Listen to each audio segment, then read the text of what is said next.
எந்த அளவிலே வெற்றிகரமாக இந்த மாவட்டத்திலே நடத்துவதற்கு தன்னுடைய வியூகங்களை எல்லாம் இங்கே எடுத்து வைத்து உரையாற்றி இருக்கிறார்கள்.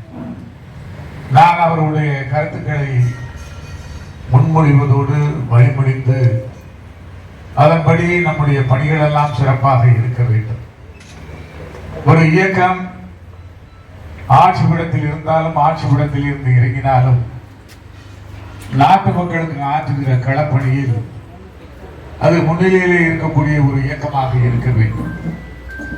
எனவே இந்த இயக்கத்தை புரட்சித் தலைவர் எம்ஜிஆர் அவர்களும் புரட்சித் தலைவி அம்மா அவர்களும் அவருடைய வழித்தோன்றலாக இருக்கக்கூடிய புரட்சி தமிழர் அண்ணன் எடப்பாடியார் அவர்களும் இந்த இயக்கத்தை பாடி வீடாக படை வீடாக பாசறையாக திராவிட முன்னேற்ற கழகத்தை தேர்தல் களத்திலே வீழ்த்துவதற்கு ஒரு வலிமை வாய்ந்த சக்தியாக இந்த இயக்கத்தை உருவாக்கி விட்டு சென்றிருக்கிறார்கள். அதன் தொடர்ச்சியாகத்தான் 10 ஆண்டு காலம் அனைத்து இந்திய அண்ணா திமுக 2011 இருந்து ஏறத்தாழ 2021 வரை 6 ஆண்டு காலம் புரட்சி தலைவி அம்மா அவர்களின் ஒரு நல்ல ஆட்சி, பொற்கால ஆட்சி. அதை தொடர்ந்து அண்ணன் எடப்பாடியார் அவர்கள் ஒரு நல்ல ஆட்சியை தந்து நாட்டு மக்களுடைய மனதிலே நீங்காத இடத்தை பெற்றிருக்கிறார். அது சட்ட ஒழுங்கு பிரச்சனை என்று சொன்னாலும், விலைவாசி பிரச்சனை என்றாலும், மின்சார பிரச்சனை என்று சொன்னாலும், அத்துணையிலுமே ஒரு தன்னிறைவை பெற்றிருக்கக்கூடிய ஒரு இயக்கமாக ஆட்சியாக இந்த இயக்கத்தை அண்ணன் எடப்பாடியார் அவர்கள் வழிமோடும் பொலிவோடும் எப்படி வீடு நடைபோட செய்து கொண்டிருக்கிறாரோ அதே போல ஆட்சி கேந்திரத்தை நகர்த்துகிற போது மக்களுக்கு தொண்டாடக்கூடிய ஒரு உயரிய இயக்கமாக அவர் செய்திருக்கிறார். குறிப்பாக விவசாய பெருமக்களுக்கு அவருடைய வாழ்வாதாரங்களை பெருக்குவதற்காக தமிழ்நாட்டிலே ஒரு குறிப்பிட்ட பணிகளை செய்தார். இந்த பகுதி டெல்டா மாவட்டம். இந்த டெல்டா மாவட்டத்திலே பாதுகாக்கப்பட்ட வேளாண்மை மண்டலமாக இந்த பகுதியை அறிவித்தார். அதனால் அதன் மூலமாக விளைநிலங்கள் வீட்டு மனைகளாக மாறுகிற அந்த நிகழ்வுகள் தடுக்கப்பட்டது. உலகளாவிய வகையிலே மறுதளிக்கப்படுகிற ஒப்புக்கொள்ள முடியாத நீரியல் விரிசல் முறை இன்றைக்கு காவிரி படுகையில நிறுத்தப்பட்டிருக்கிறது. இதற்கெல்லாம் அடிப்படை காரணம் என்னவென்று சொன்னால், காவிரி பாதுகாப்பு மண்டல வேளாண்மை பாதுகாப்பு மண்டலத்தை அண்ணன் எடப்பாடியார் அவர்கள் இந்த டெல்டா பகுதியை கொண்டு வந்ததுதான். அதே போல பொங்கு மண்டல பகுதி அத்திக்கடவு அவினாசி ஒரு மிகப்பெரிய திட்டம், நீண்ட நாள் கனவு, பொங்கு மக்களுடைய கனவு. அதை 1565 கோடி ரூபாயில அண்ணன் எடப்பாடியார் அவர்கள் 80 விழுக்காடு முடித்து அந்த மக்களுக்கு அந்த பணிகளை செய்து கொண்டிருக்கிற போது ஆட்சி மாற்றம் ஏற்பட்டது. ஆனால் திமுக அந்த திட்டத்தை செயல்படுத்தியதை போல ஒரு தோற்றத்தை உருவாக்கி ஏறத்தாழ 2 ஆண்டுகள் 3 ஆண்டுகள் அந்த திட்டத்தை தள்ளி போட்டு காணொலி காட்சியில முதலமைச்சர் மு.க. ஸ்டாலின் அவர்கள் தொடங்கி வைத்தார். அதே போல எடப்பாடியாருடைய கனவு காவிரி வைகை குண்டாறு இணைப்பு திட்டம். இந்த திட்டம் ஏறத்தாழ 70-80 ஆண்டுகள் தமிழ்நாட்டு அரசியல் மேடைகளிலே, சட்டமன்றத்திலே, நாடாளுமன்றத்திலே பேசப்பட்ட ஒரு விவகாரம். அதை செயல்படுத்துவதற்கு அண்ணன் எடப்பாடியார் அவர்கள் ஏறத்தாழ 645 கோடி ரூபாயை ஒதுக்கீடு செய்து 2021 பிப்ரவரி 5ஆம் தேதி விராலிமலைக்கு அருகிலே அந்த திட்டத்தை அடிக்கல் நாட்டி துவக்கி வைத்தார். அந்த திட்டம் இன்றைக்கு கிடப்பிலே போடப்பட்டிருக்கிறது. நான் இதை குறிப்பிடுவதற்கு காரணம், தமிழ்நாட்டினுடைய தன்னிறைவு வேளாண்மையிலே பெற வேண்டும் என்று சொன்னால் காவிரியிலே வருகிற உபரி நீரை கடலிலே சென்று கலப்பதற்கு முன்னால் அந்த தண்ணீரை திருப்பிவிட்டு ராமநாதபுரம், சிவகங்கை போன்ற மாவட்டங்களில், விருதுநகர் போன்ற மாவட்டங்களில் அங்கே குடிநீர் பற்றாக்குறை, அதே போல வேளாண்மை பெருமக்கள் பயன்பெறக்கூடிய குறை. இந்த அடிப்படையிலே அந்த திட்டத்தை அவர் உருவாக்கி தந்தார். ஆனால் இன்றைக்கு வரையிலும் அந்த திட்டத்தை நில ஆர்ஜிதம் செய்கிறோம் என்று சொல்லி அந்த திட்டத்தை எல்லாம் இன்றைக்கு தள்ளி வைத்துக் கொண்டிருக்கிறார்கள். அந்த திட்டத்தையும் நிறைவேற்ற வேண்டும் என்று சொன்னால் அண்ணன் எடப்பாடியார் அவர்கள் மீண்டும் தமிழ்நாட்டினுடைய முதலமைச்சராக இருந்தால்தான் எப்படி பாதுகாக்கப்பட்ட வேளாண்மை மண்டலமாக இந்த பகுதி மாறியதோ அதே போல தென் மாவட்ட பகுதியை மாறுவதற்குரிய ஒரு சூழல்கள் உருவாகும். எனவே அண்ணன் எடப்பாடியார் அவர்கள் இந்த காவிரி பிரச்சனையிலே தன்னை முழுமையாக ஒப்படைத்துக் கொண்டவர். நாடாளுமன்றத்தை 23 தினங்கள் முடக்கி மேகதாதுவிலே அணை கட்டுவதை தடுத்தவர். ஆனால் இன்றைக்கு மேகதாதுவிலே அணை கட்டுவோம் என்று கர்நாடக மாநில துணை முதலமைச்சர் சிவகுமார் என்பவர் சொல்லுகிறார். ஆனால் திமுக தமிழ்நாட்டிலே அத்துணை நாடாளுமன்ற தொகுதிகளிலும் அந்த கூட்டணி வெற்றி பெற்றது. ஆனால் நாடாளுமன்றத்தில் இது குறித்து ஏதாவது குரல் எழுப்புகிறார்களா? இல்லை.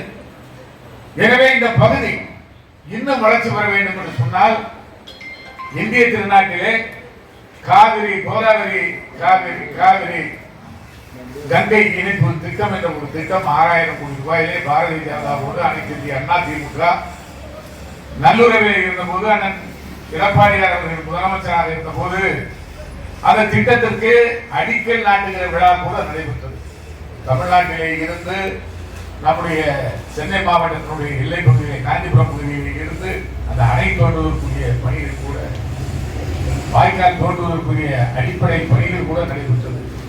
ஆனால் ஆட்சி மாற்றத்தின் காரணமாக இன்றைக்கு அந்த பணிகள் எல்லாம் என்று நான் இதை கூறுவதற்கு காரணம், இன்றைக்கு பாரதிய ஜனதா கட்சியோடு அனைத்து இந்திய அண்ணா திமுக கூட்டு சென்றதை பற்றி பல்வேறு விமர்சனங்கள், பல்வேறு கருத்து வேறுபாடுகள். ஆனால் இன்றைக்கு ஒரு நிலையான அரசு இந்திய துணைக்கண்டத்தில் இருக்கிறது என்று சொன்னால் அதற்கு பாரதிய ஜனதா கட்சியுடைய ஆட்சிதான் முதல் காரணம் என்பதை நான் தெரிவித்துக் கொள்ள கடமைப்பட்டேன். ஏனென்று சொன்னால் காங்கிரஸ் இயக்கம் இந்தியா முழுவதும் சிதறி போய் கிடக்கிறது. எனவே அண்ணன் எடப்பாடியார் அவர்கள் தொலைநோக்கு சிந்தனையில எதிர்காலத்தில் தமிழ்நாட்டினுடைய வளர்ச்சிக்காக இன்றைக்கு பாரதிய ஜனதாவோடு கூட்டணி வைத்திருக்கிறார். அன்றைக்கு அண்ணன் எடப்பாடியார் அவர்கள் ஆட்சி படத்திலே முதலமைச்சராக இருந்தபோது 11 சட்டப்பேரவை, 11 சட்ட கல்லூரி, அதே போலவே மருத்துவ கல்லூரி என்று அந்த கல்லூரிகள் எல்லாம் வந்தது என்று சொன்னால் அதற்கு அடிப்படை காரணம் அன்றைக்கு மத்திய அரசோடு முரண்பாடு இல்லாமல் ஒரு நல்ல ஆட்சி அண்ணன் எடப்பாடியார் அவர்கள் செய்து கொண்டிருந்த காரணத்தினால்தான் பல்வேறு திட்டங்கள் வந்தது. அதே போல எய்ம்ஸ் மருத்துவமனை, இந்த மருத்துவமனை கூட அடுத்த ஆண்டு 2026 ஜனவரி மாதம் அது செயல்பட துவங்கும் என்று அறிவித்திருக்கிறார். இடையிலே அந்த மருத்துவமனை கூட எய்ம்ஸ் மருத்துவமனை கிடப்பிலே போடப்பட்டது. காரணம் என்னவென்று சொன்னால் மாநில அரசு ஒரு முழு முயற்சியை எடுத்து அந்த திட்டத்தை இங்கே நிறைவேற்றுவதற்கு முன்வரவில்லை. அதை நாடாளுமன்றத்திலே கேள்வி பேசுவதை போல பேசிவிட்டு வந்து விட்டார்கள் ஒழிய அனைத்து இந்திய அண்ணா திராவிட முன்னேற்ற கழக நாடாளுமன்ற உறுப்பினர்களை போல இந்த மாநில உரிமைக்காக நாடாளுமன்றத்தையே 23 தினங்கள் முடக்கிய வரலாறை இன்றைக்கு திராவிட முன்னேற்ற கழகம் செய்யவில்லை. ஆனால் இன்றைக்கு ஸ்டாலின் சொல்லுகிறார், திருவாரூரை சொல்லுகிறார், தமிழ்நாட்டை எங்கே இவர் மீட்கப் போகிறார், மக்களை எங்கே காக்கப் போகிறார் சொல்லுகிறார். ஆனால் எடப்பாடியாரை பார்த்து அதிமுகவை முதலில் மீட்கட்டும் என்று சொல்லுகிறார். அதிமுக இன்னைக்கு வலிமையாக இருக்கிறது. ஆனால் எடப்பாடியார் கரத்துல இன்றைக்கு இரட்டை இலை சின்னம் இருக்கிறது, கழகத்தினுடைய கொடி இருக்கிறது, கழகத்தினுடைய பெயர் இருக்கிறது, புரட்சி தலைவர் எம்ஜிஆர் மாளிகை இருக்கிறது. எனவே இந்த இயக்கத்தை மீட்பதற்குரிய பணிகள் வேறு எதுவும் கிடையாது. ஏனென்று சொன்னால் இந்த இயக்கத்திலிருந்து விலகி சென்றவர்கள், இந்த இயக்கத்திலிருந்து வெளியேற்றப்பட்டவர்கள் எல்லாம் இன்றைக்கு பல்வேறு தடைகளை உருவாக்கினாலும் கூட அந்த எடப்பாடியார் அவர்கள் இந்த இயக்கத்தை வலிமையோடு மீண்டும் ஆட்சி புறத்திலே ஏற்றுவதற்குரிய அந்த பணிகளை இன்றைக்கு முழுமையாக தன்னுடைய பணிகளை ஒருங்கிணைத்து இன்னைக்கு தன்னுடைய சுற்றுப்பயணத்தை கடந்த 7ஆம் தேதி மேட்டுப்பாளையத்திலே துவங்கி இன்றைய தினம் விழுப்புரத்துக்கு வந்திருக்கிறார். எனவே அவருடைய சுற்றுப்பயணம் என்பது வருகிற 2026 சட்டப்பேரவை தேர்தல் இலக்கோடு இருக்கிறது. இந்த மக்களை காப்பாற்ற வேண்டும், இந்த மக்களுக்கு நல்ல பணிகளை செய்ய வேண்டும். எதிர்காலத்திலே தமிழகம் ஒரு குறிப்பிடத்தக்க மாநிலமாக மாற வேண்டும் என்று சொன்னால் மீண்டும் அனைத்து இந்திய அண்ணா திராவிட முன்னேற்ற கழகத்தினுடைய ஆட்சி தமிழ்நாட்டிலே வர வேண்டும்.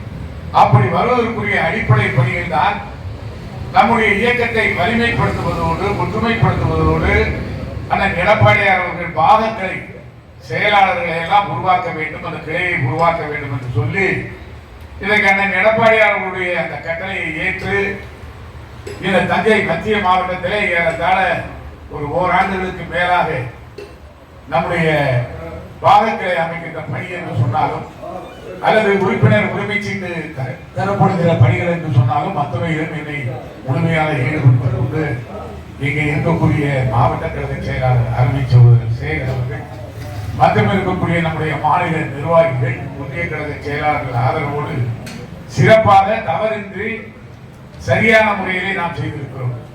எனவே வருகிற சட்டப்பேரவை தேர்தலில் அனைத்து இந்திய அண்ணா திமுக உரத்தநாடு சட்டப்பேரவை தொகுதி மட்டுமல்ல தஞ்சை சட்டப்பேரவை தொகுதியை கைப்பற்றி இந்த மத்திய மாவட்டம் என்பது அனைத்து இந்திய அண்ணா திமுகவுடைய எக்குக்கோட்டை என்பதை நிச்சயமாக சட்டப்பேரவை தேர்தலில் நிறுவனம் செய்யும்.